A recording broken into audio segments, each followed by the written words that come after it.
बिस्मिल्लाहिर्रहमानिर्रहीम। आप देख रहे हैं Ali agri info YouTube channel. गंदम की फसल में सल्फर के इस्तेमाल के हवाले से आज की वीडियो कर रहा हूं। देखें, अगर तो गंदम की फसल का हिसाब देखें तो बहुत ज़्यादा सल्फर की ज़रूरत नहीं होती। एक्चुअल इस फसल में हमने सल्फर का इस्तेमाल करना होता है अपनी ज़मीन के स्ट्रक्चर को देखते हुए। पहली चीज़ तो ये समझ लें कि सल्फर हम इस्तेमाल करते क्यों हैं। देखें, सल्फर ज़मीन के मसाम खोलता है और इसमें पानी को जज़ब करने की सलाहियत को बढ़ाता है और हवादार करता है हमारी ज़मीन को। ज़मीन अगर हवादार हो तो फसलें अच्छा परफॉर्म करती हैं। आर्जी तौर के लिए सल्फर से हमारी ज़मीन का पीएच भी एडजस्ट होता है और यही वजह है कि हमारी ज़मीन में मौजूद न्यूट्रिशन को पौधों को दस्तयाब करवाने के लिए फ़ायदेमंद होता है और जिन खादों के साथ हम डाल रहे हैं इनकी दस्तयाबी को भी बढ़ाता है, इनकी फिक्सिंग को कम करता है। तो इसलिए ये फ़ायदेमंद तो है, लेकिन हमने देखना यह है क्या हमारी ज़मीन पकेवट की है या मैरा है। जो ज़मीनें मोतदल हैं, औसत दर्जे की हैं, उनमें सल्फर की ज़रूरत नहीं होती। रेत वाली ज़मीनों में, मैरा ज़मीनों में या भल टाइप की ज़मीनों में सल्फर की ज़रूरत नहीं होती।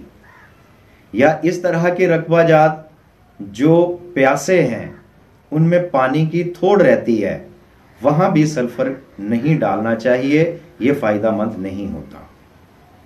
एक्चुअल सल्फर की ज़रूरत पड़ती है ऐसे रकबाजात में जिनका पीएच 8 से ज़्यादा है या कम अज़ कम आपको ये पता है कि हमारा रकबा पानी नहीं पीता, ज़्यादा देर तक पानी खड़ा रहता है, तब आप सल्फर का इस्तेमाल कर सकते हैं।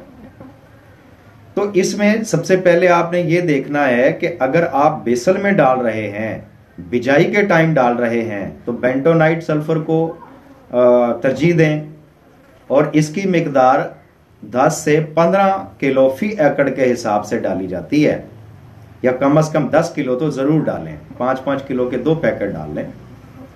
और इसके अलावा आप पहले पानी पे डाल रहे हैं या दूसरे पानी पे डाल रहे हैं तो ख्याल रखें कि आपकी ज़मीन का पीएच अगर 8 से ज़्यादा है तो कम से कम 4 किलो सल्फर 80% वाला ज़रूर डालें। अगर 9 से ज़्यादा आपकी ज़मीन का पीएच है तो 8 से 10 किलो भी डालना पड़ सकता है, ये बात भी ज़हन में रखें। तो ये सॉल्युबल होता है, आप खादों के साथ मिला के इसको फ्लड कर सकते हैं, इसको छटा कर सकते हैं।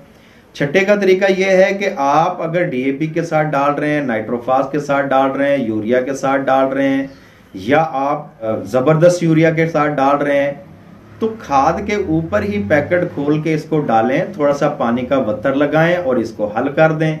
ये दानों के ऊपर कोट हो जाता है, आसानी के साथ छटा हो जाता है। या आप रेत के साथ भी मिला के छटा कर सकते हैं, या आप पानी के साथ फ्लड भी कर सकते हैं। सभी तरीके अच्छे हैं, बस आपने ये ख्याल रखना है कि आपकी ज़मीन का पीएच 8+ हो और आपके रकबे में पानी ज़्यादा देर तक खड़ा रहता है तो आपको सल्फर का इस्तेमाल करना चाहिए। अगर आपके रकबाजात प्यासे हैं, पानी की कमी रहती है, या वो मोतदल हैं, या वो रेत भल वाले हैं, या हल्की मैरा है, तब आपको सल्फर इस्तेमाल करने की ज़रूरत नहीं है। आप पैसे ज़ाया नहीं करें। मुझे उम्मीद है आज की वीडियो आपके लिए काफ़ी फ़ायदेमंद होगी। आज की वीडियो में इतना ही, इजाज़त दीजिए। अल्लाह हाफ़िज़।